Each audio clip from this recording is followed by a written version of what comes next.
தமிழ் அன்பர்களுக்கு வணக்கம். நாம் தினமும் சங்க இலக்கியத்தின் ஒரு பாடலின் எளிய உரை வாயிலாக நம் முன்னோர்களினுடைய வாழ்வியல் நிலையை பற்றி தெரிந்து வருகின்றோம். அவ்வகையிலே இன்று குறுந்தொகையின் 15வது பாடல், திணை பாலைத்திணை, கூற்று செவிலி கூற்றாக அமைந்திருக்கின்ற பாடல். இந்த பாடலை பாடியவர் ஔவையார். ஔவையாரில் 4 வகை பிரிவினர் இருப்பதாக சொல்லுவர். தமிழ் இலக்கிய வரலாற்றிலே ஔவையார் என்ற பெயரில் பெண்பார் புலவர்கள் 4 இருக்கின்றனர்.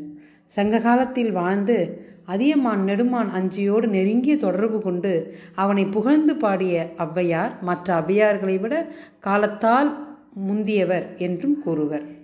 சங்க காலத்து புலவராகிய ஔவையாருக்கு பின்னர் நாயன்மார்கள் காலத்தில் ஔவையார் ஒருவர் மிகுந்த சிவபக்தியோடு வாழ்ந்ததாகவும் கூறுவர் சிலர். மற்றும் ஒரு ஔவையார் கம்பர், ஒட்டக்கூத்தர் முதலிய புலவர்கள் வாழ்ந்த காலத்தில் வாழ்ந்ததாக கூறுவர். சோழனுடைய அவைகளத்திலும் சிறு பகுதிகளை ஆண்ட தலைவர்களோடும் ஏழை எளியவர்களோடும் அவர் பழகினார் என்றும் கூறுவர். இவர் ஆத்திச்சூடி, கொன்றைவேந்தன், மூதுரை, நல்வழி போன்ற நீதிகளை போதிக்கக்கூடிய நீதி இலக்கியங்களை எழுதியுள்ளார் என்றும் சிலர் கூறுவர். ஞானக்குரல் எழுதிய ஔவையார் ஒருவரும் உள்ளார். அந்த ஞானக்குரலில் உயிரின் தன்மையும் போக நெறியும் பற்றிய ஆழ்ந்த கருத்துக்கள் காணப்படுகின்றன. ஆகவே தமிழ் இலக்கிய வரலாற்றிலே பல ஔவையார்கள் காணப்பட்டாலும் சங்ககாலத்தில் வாழ்ந்த ஔவையாரே காலத்தால் மிகவும் முந்தியவர் என்று சொல்லப்படுகிறது. அவ்வகையிலே புறநானூற்றினை எழுதிய ஔவையார் மிகவும் காலத்தால் முந்தியவர். சரி, இப்பொழுது பாடலினுடைய அந்த கருத்துருவை பார்ப்போம். அந்த கருத்து உருவாவதற்கான காரணம் என்ன? தலைவனும் தலைவியும் தற்செயலாக சந்தித்து அவர்கள் கருத்தொருமித்து பழகி ஒருவரை ஒருவர் காதல் வயப்பட்டனர். இருவரும் திருமணம் செய்து கொள்ள விரும்புகின்றனர். தலைவியின் பெற்றோர் அவர்களுடைய திருமணத்திற்கு சம்மதிக்கவில்லை. எனவே தலைவி தன் தோழியிடம் அறத்தொடு நின்று, தோழி செவிலித்தாயிடம் அறத்தொடு நின்று இருவரும் அவர்களை வழி அனுப்பி வைக்கின்றனர். இருவர்களும் அவர்கள் ஊருக்கு சென்று அவர்கள் திருமணத்தை நல்ல முறையிலே நடத்தி கொள்கின்றனர். இதிலே அறத்தொடு நிற்றல் அப்படின்ற ஒன்றத்தை பற்றி நான் சொன்னேன் இல்லையா? அறத்தொடு நிற்றல்னா என்ன அப்படின்னு பார்த்தீங்கன்னா,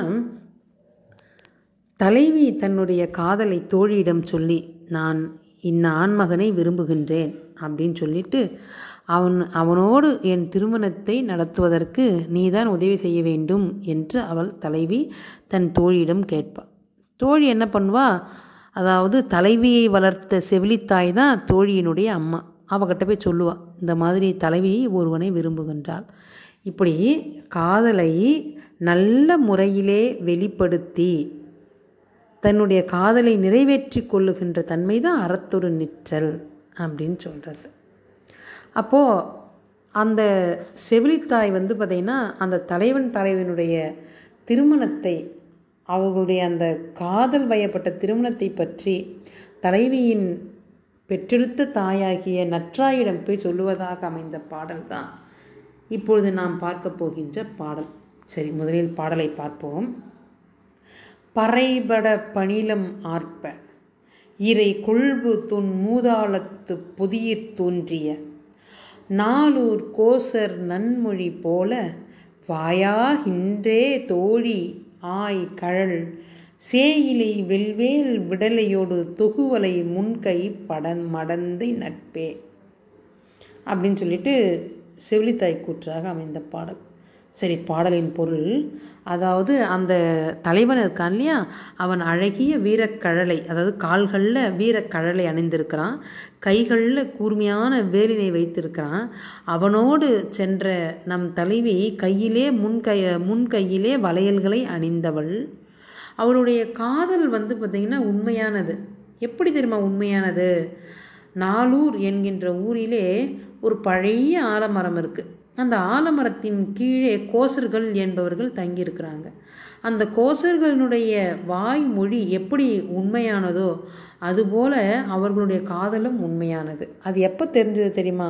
முரசு முழங்கவும் சங்கு ஒலிக்கவும் திருமணம் எப்பொழுது நடைபெற்றதோ அப்பொழுதே அவர்களுடைய காதல் உண்மையானது அப்படின்றது தெரிஞ்சு போச்சு. எனவே அவர்கள் இருவரும் திருமணம் செய்து கொண்டனர் அப்படின்றது அவள் செவிலித்தாய் நற்றாய்க்கு சொல்கிறான். இதில் பார்க்கணும், நம்மளுடைய அந்த சங்ககால திருமண முறைகளில் கட்டாயமாக முரசு முழங்கியிருக்கிறாங்க, சங்கு முழங்கியிருக்கிறாங்க. பார்த்திங்களா? சங்கு முழங்குவது என்பது ஒரு நல்ல விஷயங்களுக்காக செய்யப்பட்டிருக்கு சங்க காலத்தில். ஏன்னா அதுவும் முக்கியமாக திருமணத்தில் சங்கு ஒழிச்சிருக்கிறாங்க, அதாவது ஊதியிருக்கிறாங்க அப்படின்னும் போது நம்மளுக்கு இந்த மாதிரி ஒரு அரிய பல விஷயங்கள்லாம் தெரிய வருது இல்லையா?